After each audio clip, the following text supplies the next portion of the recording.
I think sometimes this happens where you get a great coaching staff. I think Kevin O'Connell's remarkable. I think Brian Flores is excellent. I don't love the Vikings defensive personnel. I love how it's coached. Detroit, I think offensively, there's like Hall of Famers on this roster. Like, it's just two running backs, great O-line. When you look at the film on the Vikings and Lions, do you see a clear delineation in talent, scheme? Like, what does the film say when these two teams match up? Well, staying with the side of the ball you're on, Colin, I think you're right to some extent about the Vikings defense in terms of personnel. But I think they're difficult to play against because they're so multiple with their front looks. They're multiple on the back end in terms of coverage rotation. So it's difficult for quarterback to process it because he has to be concerned about what the front looks like. You get too focused on the front, you lose track of the coverage rotation. You get too focused on the coverage, you lose track of what the pressure concepts could be. So they're difficult to play against. Now, these teams did play Week 7, and Jared Goff, who, by the way, has had an outstanding season and is just one of those really, really solid veteran quarterbacks in all areas, he did a phenomenal job, as did the entire Lions offense, against all these Vikings looks. Goff was tremendous against their pressure schemes. But they're still a difficult defense to play against, even if they don't necessarily have Pro Bowl, All-Pro type players on the defense. Yeah, that's what makes what I love about what the Minnesota Vikings do from a defensive perspective. I'm not going to act like I'm some super expert on defenses in the NFL. I am absolutely way more comfortable on from the offensive side of the ball, relatively speaking, to any of these guys out there.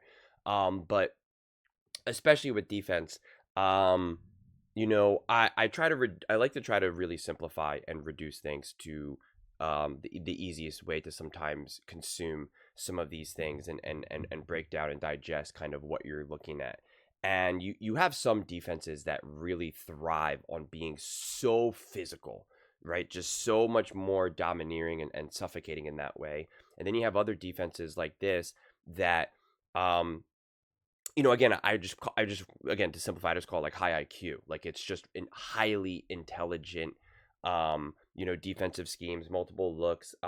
Again, the idea is to kind of disrupt the quarterback rather than we are going to lay some pain on you. We're just faster, stronger than you. Our D line can kind of get through your O line. And again, it's not to say that the Vikings don't have those things. Like, any defense, of course, is going to have those things, but it just kind of depends on kind of, where along the spectrum, what set of dials do you have kind of going for that, what makes your defense or your team as a whole special. I always try to also look for what makes a team special. And I really do try to back myself in a corner a lot of times and try to be like, let me simplify it. Let me just try to find a more singular thing about a said team. And I realized when I made a Chiefs video recently, or I don't know if it was a Chiefs video, but where I talked about the Chiefs, like, people took what I was saying was wrong when I was saying Mahomes isn't what makes the Chiefs special right now. It's not that Mahomes isn't special or that he doesn't make the Chiefs significantly greater, but he is not right now currently the Chiefs' ultimate superpower. Their superpower is their consistency, is their lack of a low ceiling, of a low floor, excuse me. Their ceiling isn't through the roof right now in terms of what they're able to do, but their floor is just so much more elevated. And it's like their high level of consistency and preparedness is what makes that team special. The Ravens, they're Lamar Jackson and Derrick Henry. That duo, to me, is what makes them special. The Philadelphia Eagles, again, it's to me, it's just the roster as a whole is what makes them special. It's being stacked. Same thing with the Vikings, or excuse me, same thing with the Lions. Again, it's just that there's just so many pieces that their ceiling is just so high.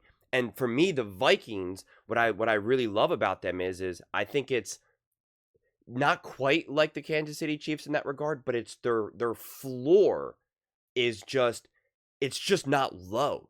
They play just such high level, high IQ football on both sides of the ball, but especially defensively. And that's what I love what Brian Flores is able to bring. And that's why it's like there's certain teams, there's certain games, even teams that I'm very high on that I think can be great, that I look at and be like, well, you know what? There's the feeling that the bottom can come from underneath them, that it can kind of break, or if they don't get this and this and this going, what can they do? But the Vikings, to me, their level of resilience, like even in their losses, like you never were really like, what am I watching? Like, what is this? This is what the Vikings are capable of playing like? Ugh, that makes me uncomfortable. Like, anytime you see a team play bad, you always have to kind of figure out. And again, it's not to say that the Vikings have just played perfect ball every single week. I know we can point out some games where it was less than stellar, especially I think it was versus the Jags and Mac Jones for that matter. But anytime a team plays poorly, you always kind of have to figure out to be like, well, is this team just not that good? Is this team, have they just been on a hot streak before? Is this team actually just really good, but they're really inconsistent? Like, is this type of game always around the corner? Like, you have to try to figure out, like, what did I just see? Is this just an outlier game? You can't play perfect ball, from week one onward. Like, it's just what's going to happen. Like, it's always interesting to try to decipher and figure out. And that's what's kind of so cool when you look back at the season as a whole, because when you're watching these games and you're watching this, like you're in the process of trying to figure it out. It's kind of like watching a movie. I really enjoy watching movies or shows for that matter multiple times, because the first time you're really on the ride, you're going on a ride and you're trying to figure out like, what is this? You're trying to answer questions, you're asking questions, you're trying to figure out like, what is this? You're figuring out, is this good? Do I love this? Do I hate this? Is it okay? Like there's so many different questions. Once you now watch it and you pretty much know all the beats, you have all the answers, you then get to go back and watch it again, and you get to now just really kind of appreciate it, and you get to look for different things. And to me, that's kind of who the Vikings are. As much as I believe that they were going to be a really good team this year, like even I was surprised in terms of just how great they look, and just how high level football they played. Brian Flores' defense really kind of caught me off guard. It's not something that I really had anticipated. I was really looking at it so much more through the lens of Sam Darnold and Kevin O'Connell. And so now just to see this team so complete, and I don't know if it's because the lack of some of these big in-your-face players outside of maybe like a Jefferson, that people just don't have the same level of belief in them. But I don't know, because you look at the Lions, and again, I think the Lions have a lot of special players. But when you talk about the players that really people like to talk about, you're really going to just lean on more than anything. Amon-Ra St. Brown, Goff, and Gibbs, I guess, but it's really more than anything probably Amon-Ra St. Brown, a Goff, and probably then Ben Johnson is why people probably give this like extra oomph towards the Lions. And when the Lions were winning, it was the feeling of this team is unstoppable. This team is a top team in the NFL. Whereas when the Vikings were winning, and again, playing high quality football, it just didn't have that extra oomph in them. And I still try to figure out why. And I don't think it's a media bias. I don't think it's extra hate or doubt. And I know Sam Darnold's part of it to a degree, just because they don't have the full belief in it. And I've already unpacked that a little bit, and I'm not trying to kind of rehash that. But it just, in previous videos where I've kind of brought that up, it was kind of coming from the idea of like, hey, people are kind of doubting this team. They're doubting what Sam Darnold will be able to do. They're waiting for this team to fail. But on the other side of that is also just an underappreciation of just how high level football this team can play. And you saw it against the Packers. I mean, we've seen it in a million games. We've seen it in losses, even against the Lions. Like you're just seeing like high level football. Now, again, as I said before, like I am not a defensive expert, but I do remember, and I could be wrong, so Travis O'Shea, correct me if I'm wrong, I remember Travis O'Shea not being happy with how Brian Flores went after Goff defensively. He was confused by, what Brian Flores was doing, and he felt that it was different from what they had done previously. I don't know if that was just his first read of it. I don't know if I just am confused or I misremember. So again, Travis O'Shea, definitely, let me know if that was your thoughts or if they've changed since then. Because if that is true, then it is interesting, because, Greg Cosell's kind of saying, hey, Jared Goff did great. But now I just wonder, like, it really is like I'm fascinated to see what Brian Flores and this defense brings to this Lions offense. and just to see how the Vikings offense deals with a less than 100% defense from the Lions. You know, I'm a big proponent that if you're a great team, if you're a top team, when you go up against a team that is not 100%, you're supposed to be able to sink your teeth in them. You're supposed to be able to be like, yo, we're a great team, you're a great team, we're both great teams, but you know what? Any advantage that we have and any disadvantage that you have, it's over. Like, this was already going to come down to such a fine margin. Any extra advantage that we have and any disadvantage you got, that's all we need. That's all we need. Boom. See ya. So, like, that's what I'm really excited to see from the Vikings, like, if they're able to do that. It's why I kind of cooled off somewhat of the Packers, because I'm like, dude, the Lions are clearly, especially at that time, because they're a little bit healthier now than they were before, but when they played the Packers, it was like, dude, this defense is decimated right now, and you're supposed to be a top team, Packers. Like, your offense should look like, you know, you should be firing at all cylinders, start to finish. You should be able to get after this, and they weren't. And I was like, that's concerning to me. I was like, I find that problematic. So, but the only other wrench in all of that is, I don't know. There's technically a great chance, because you have the 1 seed and the 5 seed.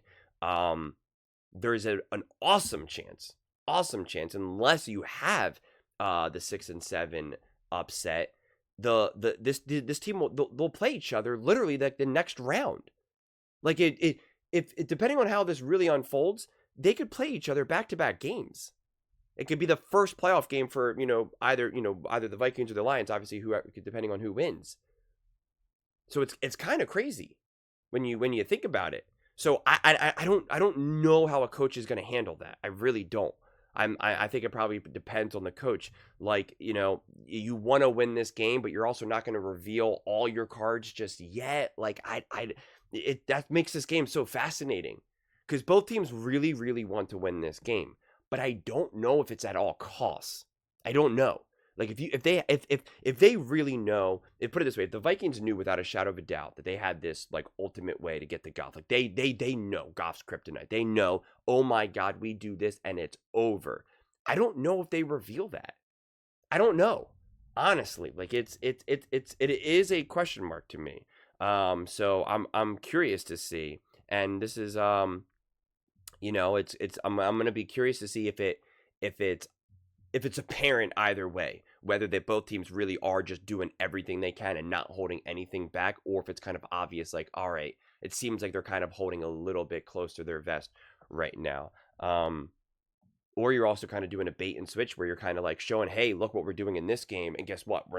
You think we're going to do that again in this game, but we're going to be doing something completely different. Like, I don't know. There's so many different layers to this game, and that's really makes it exciting. We kind of overuse the whole expression of like, oh, everyone's playing checkers and we're playing chess or whatever. Like that gets overused a lot. But I do think this game will have a lot of that. And I'm like on the fence whether or not I want to see them play and then have the next round, again, the next time that the number 1 seed is playing, that they just play each other again. Like, I think that could be really fascinating as well. Because all you would is just need the 6 and 7 seed to lose, which is not far, not out of the realm of the possibility here. It's going to be the Packers and the Commanders, I believe.